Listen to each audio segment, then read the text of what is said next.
Et le chapitre 14, c'est le dernier chapitre du livre de Zacharie qui parle du retour triomphal du Seigneur parce que Jésus va retourner et il va mettre pied sur le mont des Oliviers qui c'est Jérusalem.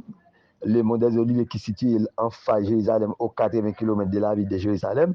Jésus va mettre pied sur montagne ça, elle avait dit montagne la fend en deux. Ils ont parti après qu'il est vers le nord, on parti après qu'il est vers le sud, et au milieu de ces montagnes, et de cette montagne va former, ça brûler, une grande vallée pour la bataille à Armageddon, et sur la terre. Et Jésus-Christ va retourner pour délivrer le reste d'Israël, pour purifier et pour délivrer les martyrs. Parce que tout le monde qui a sauvé pendant la grande tribulation pour la marque de la bête, il y a les martyrs et le monde Jésus a venu pour la délivrance des martyrs. Et maintenant, nous allons attaquer le livre de Malachie.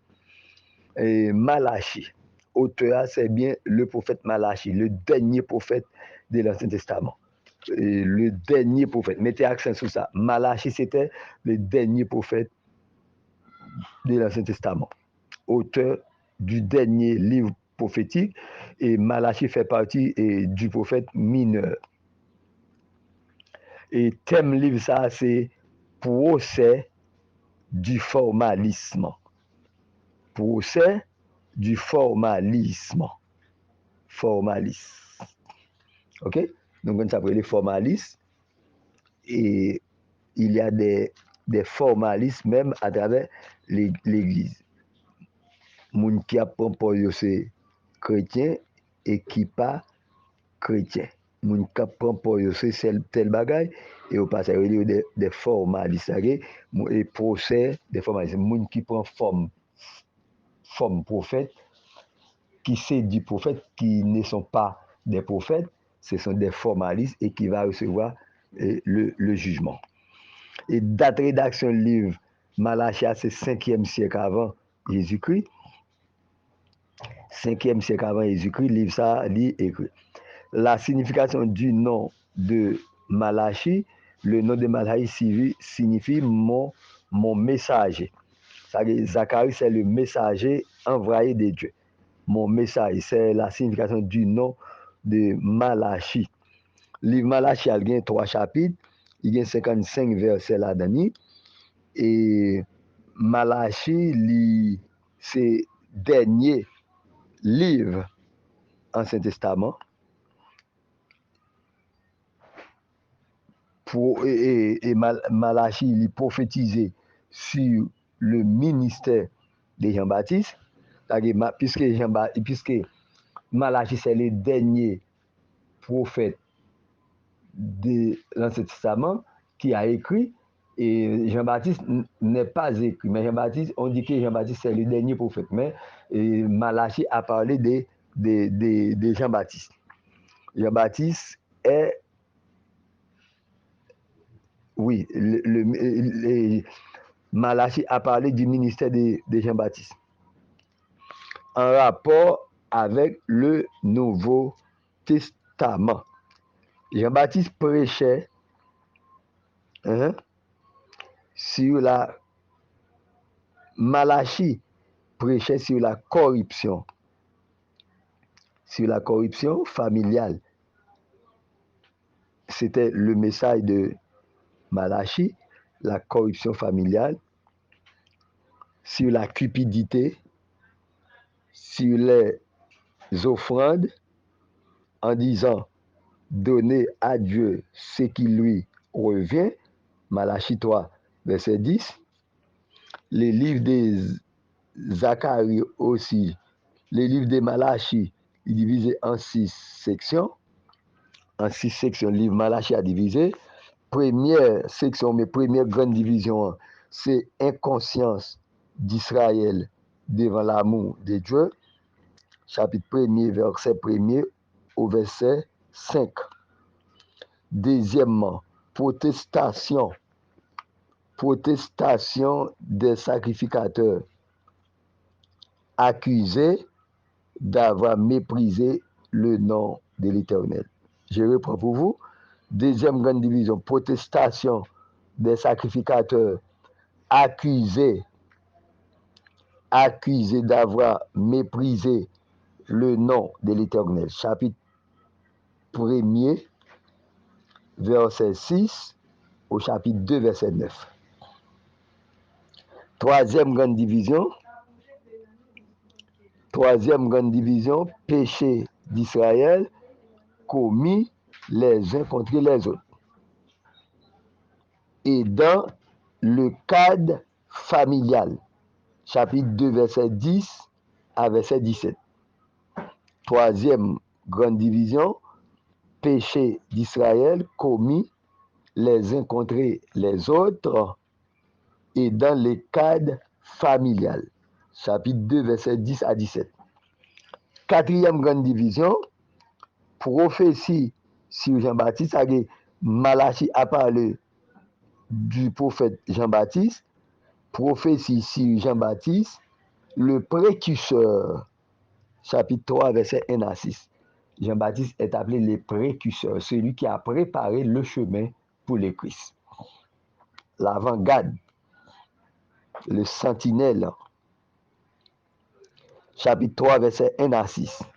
Cinquièmement, deux groupes marquant des tendances opposées en Israël.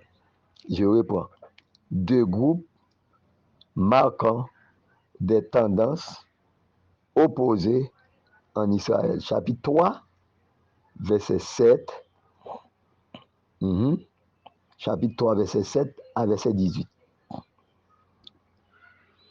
Et sixièmement et dernièrement, avènement du jour de l'Éternel et retour de Christ. Avènement, ouais, le retour, chapitre avènement du jour de l'Éternel, c'est-à-dire le jour de l'Éternel viendra, et retour de Christ, chapitre 4, verset 1 à 6. C'est le résumé ou bien l'explication du livre de Malachi, qui c'est le dernier prophète de l'Ancien Testament. Et nous connaissons, après Jean-Baptiste fin écrit, l'humanité était passée 400 ans en silence. C'est-à-dire, bon Dieu pas parler avec l'homme. Après la rédaction du livre de Malachi, il y avait 400 ans de silence. Pendant ces 400 ans, Dieu n'avait pas parlé avec ce peuple, et c'est qu'on appelle les 400 ans de silence. Et pendant ces 400 ans de silence, c'était la préparation de la venue de Jésus-Christ. C'est-à-dire, ce silence a été levé avec l'apparition de la naissance de Jésus-Christ tout de suite après Malachi, c'est Matthieu. Et dans le livre de Matthieu, on a trouvé la naissance de Jésus-Christ. C'est-à-dire Jésus-Christ a mettre fin, ou bien a mis fin aux 400 ans de silence, et Dieu avait recommencé avec l'histoire de l'homme, avec Jésus-Christ, qui c'était le représentant. Jésus-Christ, c'était le représentant de Dieu sur la terre, et Jésus-Christ, c'était même Dieu. C'est-à-dire Dieu a envoyé son fils Jésus-Christ, venu mourir pour l'humanité, et pour réconcilier. Jésus-Christ était venu pour réconcilier l'homme avec Dieu. Pardon. Jésus-Christ était venu pour réconcilier l'homme avec Dieu. L'homme était devenu ennemi de Dieu, et Dieu a passé 400 ans sans avoir parlé avec l'homme, et c'est Jésus-Christ qui a enlevé cette rupture entre l'homme et Dieu. Jésus-Christ était le pont de la réconciliation entre Dieu et l'homme. Et à partir de Matthieu, et c'est la manifestation de Jésus-Christ. Jésus-Christ s'est manifesté. C'est lui qui a été prédit dans l'Ancien Testament, a été manifesté dans les livres des évangiles. On dit que dans les évangiles, c'est la manifestation du Sauveur, c'est-à-dire le Sauveur est né, et dans l'acte des apôtres, c'est la propagation de l'évangile, Dans les épîtres, c'est l'explication de l'évangile. Et dans l'Apocalypse, c'est l'achèvement. C'est l'achèvement. Je reprends pour vous. Et dans les évangiles, Jésus-Christ s'est manifesté, ça que Jésus-Christ est né, c'est la manifestation du Sauveur. Il était venu pour réconcilier l'homme avec Dieu et l'homme avec l'homme. Dans l'acte des apôtres, c'est la propagation de l'évangile, c'est-à-dire que l'évangile était commencé à propager à travers le monde. Et dans les épîtres, c'était l'explication de l'évangile, c'est l'explication correcte et complète de l'évangile. Et dans les livres de l'Apocalypse, c'était l'achèvement du canon. C'est-à-dire que l'Apocalypse a mis fin à les écritures de la Bible.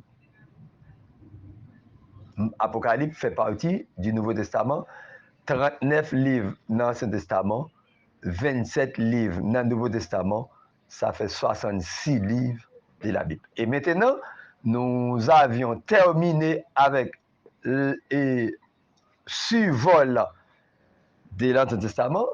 Nous avions déjà vu ces 39 livres de l'Ancien Testament. Et le prochain livre n'a bien, c'était Herméneutique. C'est le livre le plus fort, le plus difficile.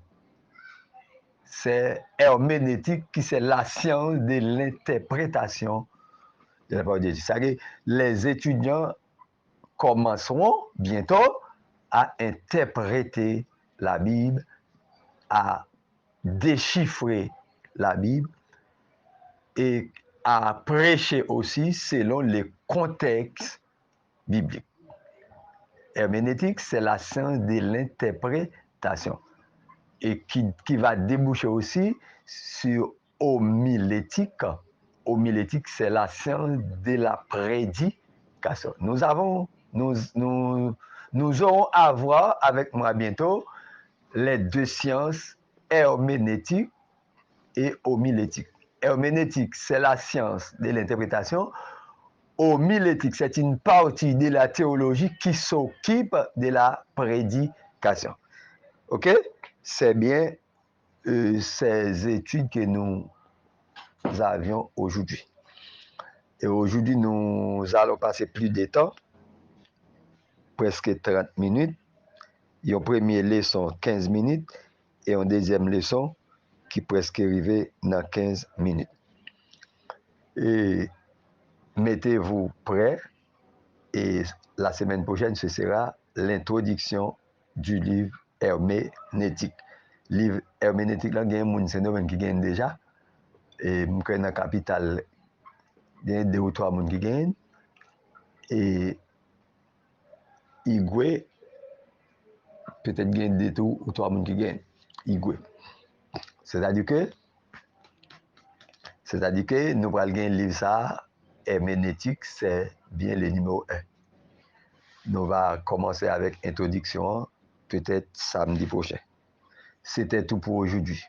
Que Dieu vous bénisse, que Dieu vous accompagne, que Dieu vous guide, que Dieu vous aide à comprendre et à mettre en pratique la parole de Dieu. C'était votre ami de toujours pasteur d'Albo Vincent. Que le Seigneur vous bénisse.